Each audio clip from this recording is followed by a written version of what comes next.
I have spent a lot of time in my life trying to learn to speak other languages. I took 6 years of French in junior and senior high school, and out of that I remember how to say yes, oui, no, non, please, s'il vous plaît, thank you, merci, good evening, bonsoir, and my favorite, Raoul in Montpellier. I took 2 semesters in German in college. Nothing stuck. In fact, I learned more German last year during the 10 days I spent in Munich. I learned a few years of Spanish here while Lakeshore had a Hispanic pastor, but again, not much of that has stuck. Learning new languages may be really easy for some people, but I find a new language and trying to learn it fills me with nervousness and anxiety. I know being fluent in a second language is the way of the future, but so far, I seem to be resisting that trend. I think of everything that took place on that first Pentecost, and what impresses me most out of all of it was the ability of Jesus' followers to speak new languages. Immediately, they could speak a new language. Jews from around the Roman Empire had gathered in Jerusalem for the Feast of Shavuot, for the Feast of Pentecost, and they brought with them every language from around the Roman Empire. And the first followers were able to go up to anyone they saw and immediately begin to speak in their original home language. And as a result, they were able to tell the story of Jesus in the language that the other could readily understand. And speaking the language of the other was a way to establish immediate comfort and immediate trust. When I was in Munich a year ago, I was beyond grateful when shopkeepers, hotel staff, tour guides, and yes, doctors and nurses could speak to me in English. And I trusted them because they had made the effort to get to know my language. One of the reasons I chose Munich as a destination was because of the high percentage of people who spoke English. When Germans spoke my language, it was really comfortable. When I had to try to understand what they were saying in their language, it was really uncomfortable. The ability to understand the language being spoken around us is really hard. It's difficult. It's stressful. By the end of the trip to Munich, I had grown beyond tired of living in a world where I didn't understand the street signs, where I couldn't understand television, where I couldn't understand what was being spoken around me. It was exhausting, and by the end of the trip, I was feeling more and more like an outsider. I was so ready to return to a place where I understood the language being spoken.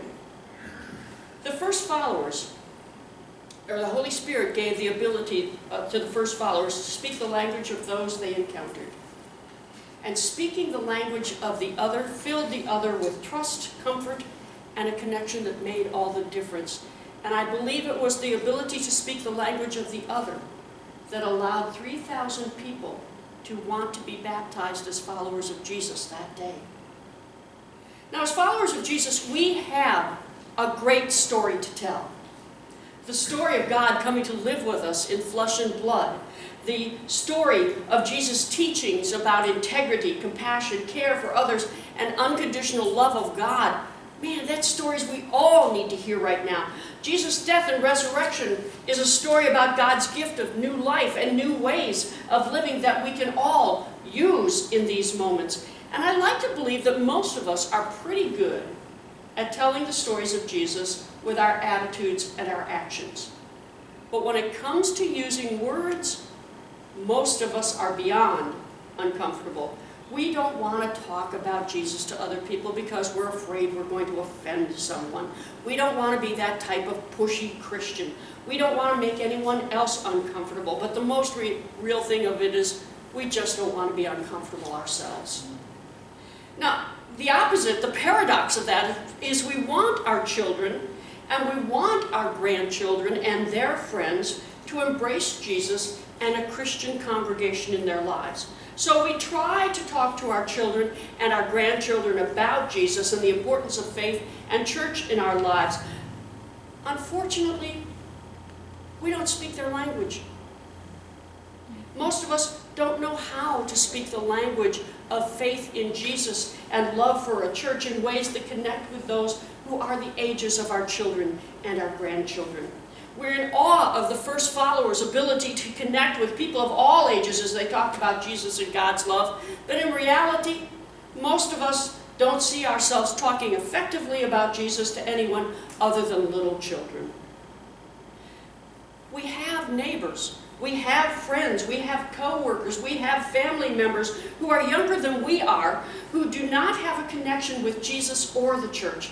And those are the people we want to talk to, but we don't know how. We don't have a language of faith that helps them feel comfortable.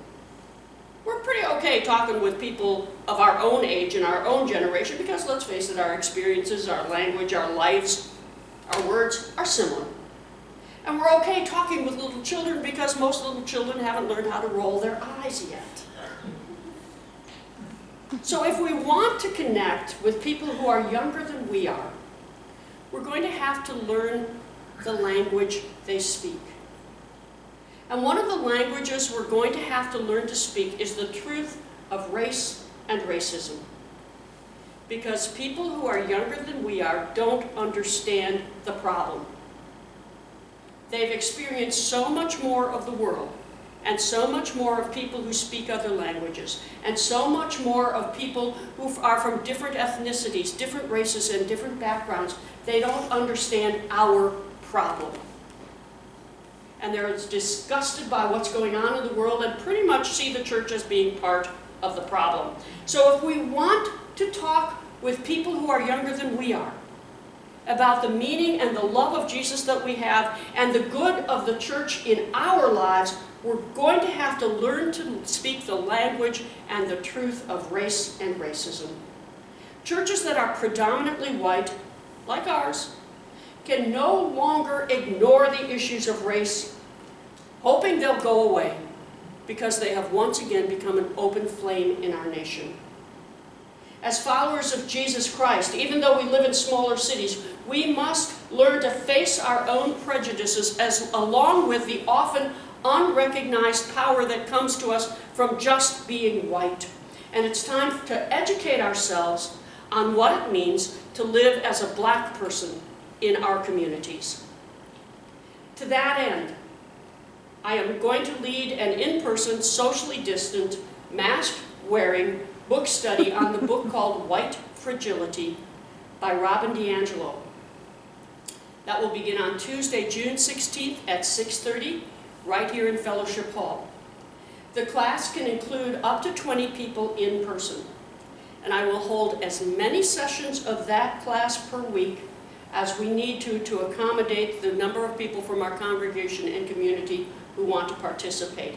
If that means I hold 10 of those classes a week, I will do it, because I feel so strongly we need to understand why we, as white people in the communities of Manitowoc and Two Rivers, feel so uncomfortable when the topic of racism comes up, why we become so defensive. And if you would rather not attend in person, I understand, and I'm willing to hold an online Zoom class, but you need to email me at the church address if that is your preference. Now, I suspect a number of us are thinking, oh, again? How many classes in sensitivity, race, and racism do I need to take? I gotta tell you, I've been through a lot of them in my life. But here's the litmus test question. We all need to read and discuss this book if we are all uncomfortable or immediately want to respond with "all lives matter" when we hear the phrase "Black Lives Matter." If we hear the phrase "Black Lives Matter" and immediately want to say, "but all lives matter," you got to come to this class. If we hear the phrase "Black Lives Matter" and become defensive, "well, my life matters too," you got to come to this class. Because, friends, we can't ignore this issue anymore. We can't allow the sin of racism to continue to grow in our hearts. We can't allow it to grow in our institutions. We can't allow it to continue anymore. If we want to connect with people, especially young people, beyond our walls about our faith, we need to learn another language. And that is the language of activity and service to our communities that is beyond our walls. Younger generations want to make a difference in their communities, but they don't believe they need to be a part of a congregation to do so. In fact, young people younger than us often associate congregations with being trapped by meaningless meetings and dull worship.